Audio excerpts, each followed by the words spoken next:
بسم اللہ الرحمن الرحیم۔ السلام علیکم ورحمۃ اللہ وبرکاتہ۔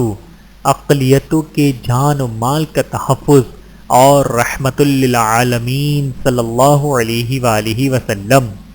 رسول اللہ صلی اللہ علیہ وآلہ وسلم نے ارشاد فرمایا، خبردار جس نے کسی معاہد یعنی اقلیتی فرد جو کسی معاہدہ یعنی نیشنلٹی یا ویزا کے عہد کے ساتھ رہتا ہو اور اس نے عہد کی خلاف ورزی نہ کی ہو پر ظلم کیا، اس کا حق دبا لیا، اس پر اس کی استطاعت سے بڑھ کر بوجھ ڈالا یا اس کی رضامندی کے بغیر اس کی کوئی چیز لے لی، تو قیامت کے دن میں اس غیر مسلم اقلیتی فرد کی جانب سے ظلم و زیادتی کرنے والے کے خلاف مقدمہ پیش کروں گا۔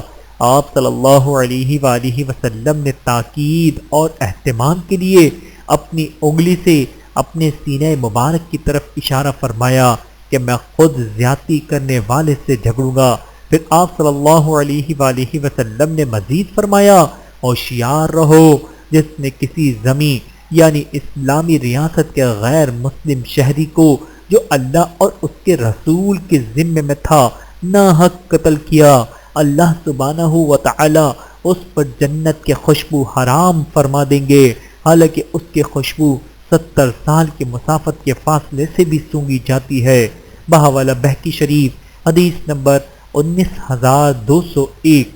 اللہ تعالی ہم سب کو احادیث مبارکہ پر عمل کرنے کی توفیق عطا فرمائے، آمین ثم آمین۔